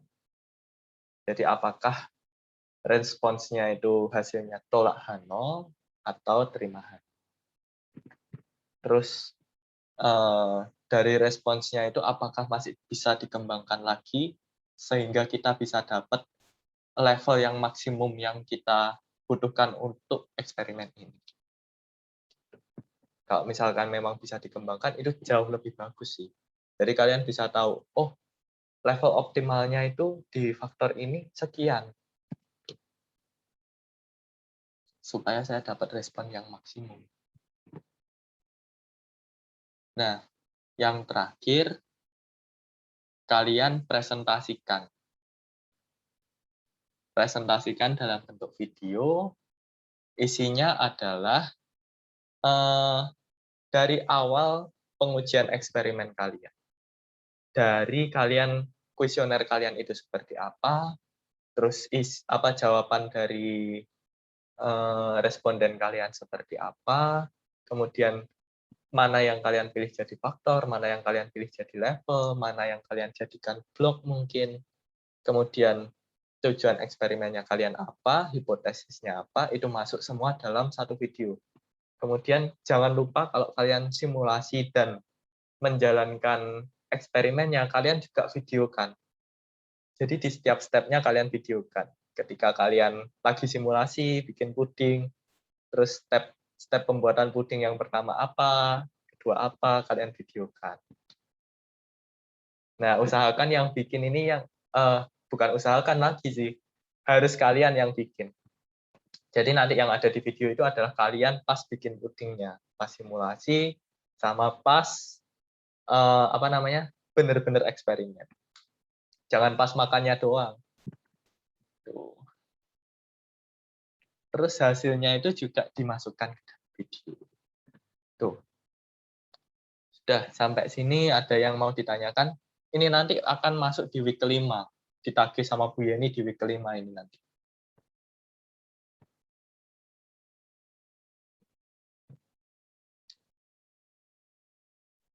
Tapi untuk videonya itu nggak usah khawatir. Videonya itu bukan di week 5-nya, tapi di week ke-7, di akhir week ke-7. Sebelum UTS. Jadi mungkin nanti di week 5 itu ditagih dalam bentuk LKM. Jadi kalian ngisi kayak apa ya? Kayak pertanyaan-pertanyaan gitu. Hasil eksperimen kalian gimana. Dan nanti videonya masuk di week ke-7. Ada yang mau ditanyakan?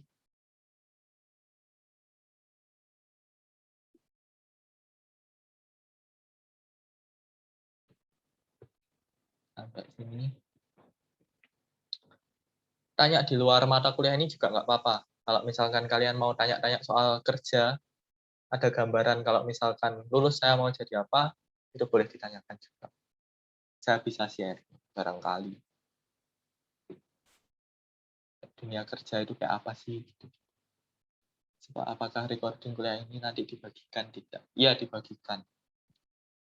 Bagikan.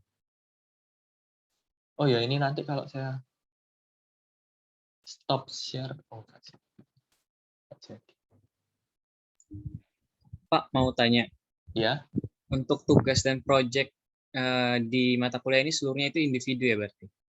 seluruhnya individu. Kalian baru akan ada tugas kelompok di setelah UTS nanti. Oke. Ada lagi pertanyaan?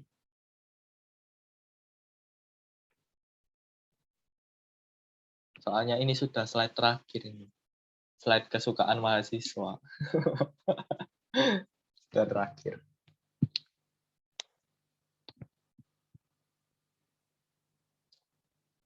Ini sebelumnya sudah pada absen di Neo My Ubaya ya. Soalnya kalau kalian lupa absen nanti sudah mulai diterapkan tilang presensi, setahu saya. Kalau kalian lupa absen. Sudah, Pak. Oke, terima kasih Esta.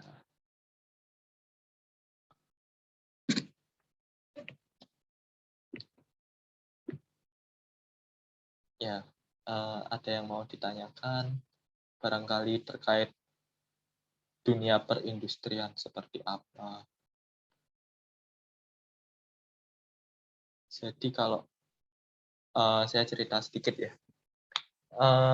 Di dunia perindustrian itu yang namanya quality itu biasanya sih nggak sejalan sama yang produksi. Kenapa? Biasanya orang produksi itu kan menjunjung tinggi yang namanya efisiensi dan efektivitas produksi. Sedangkan orang quality itu menjunjung tinggi kualitas. Nah, makanya itu biasanya orang produksi sama orang quality itu nggak sejalan. Soalnya kenapa? Orang produksi itu mikir, kualitas itu artinya kita inspeksi. Kalau kita ngomong kualitas, artinya kita harus inspeksi. Jadi, orang produksi itu mikir, inspeksi itu adalah waste. Sebisa mungkin itu dikurangi. Kenapa? Karena inspeksi itu butuh orang. Sedangkan di produksi itu nggak selalu orangnya berlebih. Mereka itu pasti mikir, daripada orangku tak bikin inspeksi, mending tak bikin produksi lain.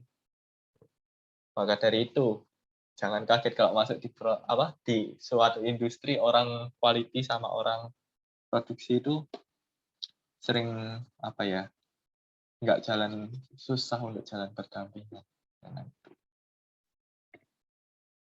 Cuman uniknya itu di perusahaan saya yang saya sekarang kerja itu malah kebalikannya. Orang produksinya itu menjunjung tinggi quality, sedangkan orang produksinya menjunjung tinggi quality, sedangkan orang quality-nya itu benar menjunjung tinggi quality juga, cuma tidak setinggi orang produksi. Kok bisa gitu? Karena ini kan pabrik obat. Dan orang-orang pekerjanya, supervisornya, manajernya itu kan apoteker. Terutama yang diproduksi juga. Kalau misalkan mereka memproduksi obat dan ternyata obatnya itu tidak sesuai dengan yang disarankan oleh BPOM, itu berpotensi gelar apoteker mereka itu dicabut. Maka dari itu di perusahaan saya, orang-orang produksi itu gencar menjalankan quality. Jadi kayak inspeksi yang harusnya di quality assurance mereka cuma menyarankan metode sampling dengan military standard. Orang produksi malah melakukannya 100% inspeksi. Karena ketakutan itu. Sebelumnya, ini sudah pada ambil quality control and reliability ya? Jadi Sudah, Pak. Nah, iya. Itu sudah tahu yang namanya, military standard, metode sampling. Itu lucunya di produksi kita. Ada yang mau ditanyakan dari tugasnya, dari materinya, atau ngajar saya terlalu cepat atau kurang jelas? Mau tanya lagi, Pak. Iya? Minggu depan kan tanggal 17 Agustus. Itu Iya. tetap kuliah sesuai jadwal atau ada ganti jadwal? Iya, betul. Benar. Makasih ya, Siti. Minggu depan itu kan hari Selasa juga ya? Berarti kita harus ganti hari. Kira-kira kalian kosong di hari apa ya?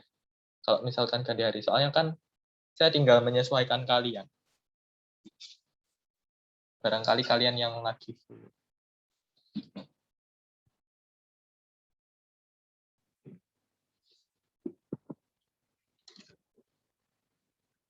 Iya, ini perlu. Ya, makasih ya, Siti. Kita perlu ganti hari untuk di hari Selasa minggu depan.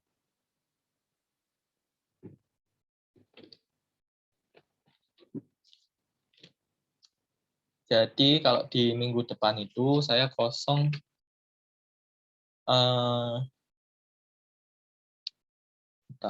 week 2. Week 2 itu hari Senin saya ada kosong. Terus hari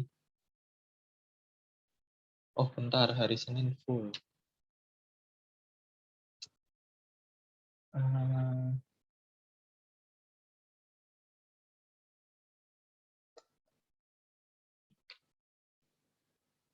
Gimana kalau dari kalian mau diganti di hari apa?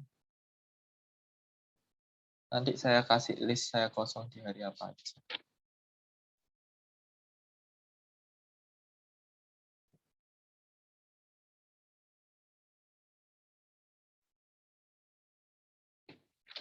Atau mau kita bahas via WA ya? Via WA aja. Nanti Iya, kita Pak. voting. Ya, Pak, lewat grup WA aja, Pak. Ya, nanti saya kasih di hari apa saja saya kosong dan di jam berapa. Nanti kalian tinggal vote mau ambil di hari apa. Oke, ada lagi?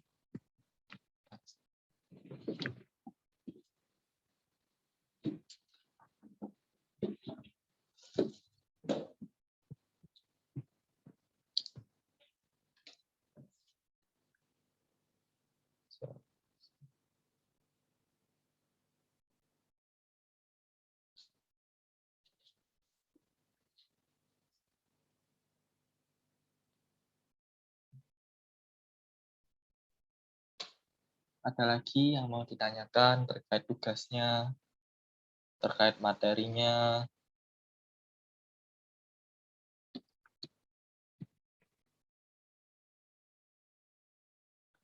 Oke, kalau nggak ada yang mau ditanyakan lagi, sebelum selesai kelas, saya mau minta tolong kalian on cam, soalnya saya nggak tahu wajah kalian satu-satu. Jadi biar kenal satu persatu.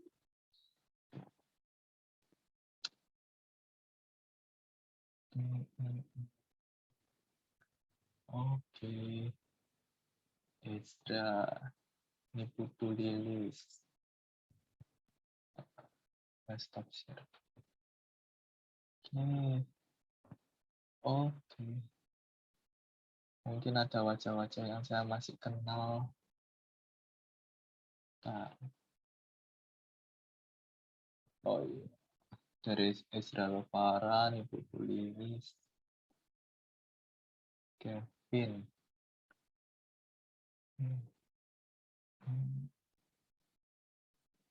Paula Setia. Oh ya, ini juga ada yang angkatan 19 ya yang ambil. Kalian ambil di semester 5.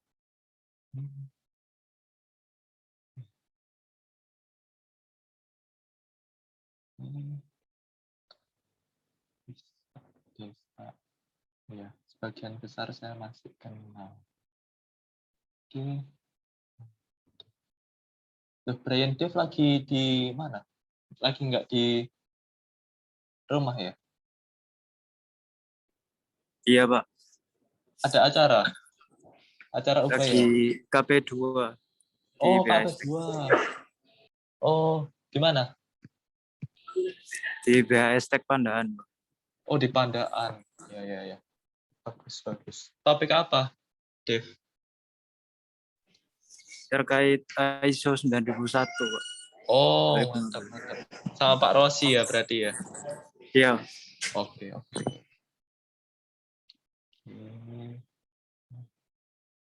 Oke. Ya, sudah. Ada yang mau ditanyakan lagi nggak terakhir ini? Sebelum kelas selesai. Penawaran terakhir.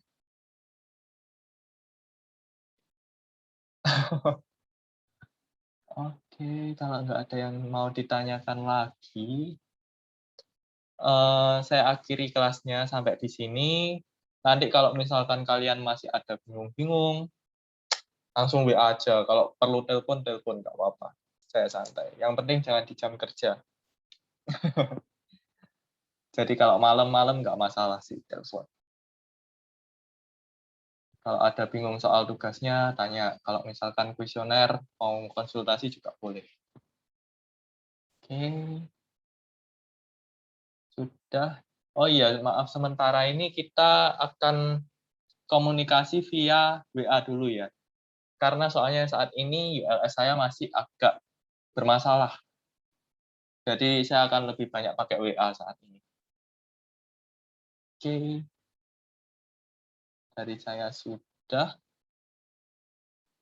Ya, di masa pandemi ini yang jelas jaga kesehatan. Kalau bisa nggak usah keluar-keluar. Ya kalau bisa sih. Kalau memang nggak bisa diempet lagi ya tetap jaga protokol kesehatan. Jangan sampai sakit, soalnya COVID-nya ngeri. Oke, sudah nanti untuk recording-nya akan saya sampaikan di ULS. Kalau ada pertanyaan, bebas boleh. Udah dari saya. Kalau misalkan kalian mau live, udah boleh live. Oke, terima kasih. Terima kasih, Pak. Ya, Pak. Terima kasih, Pak. Makasih, Pak. Terima kasih, Pak. Terima kasih, Pak. Makasih, Pak.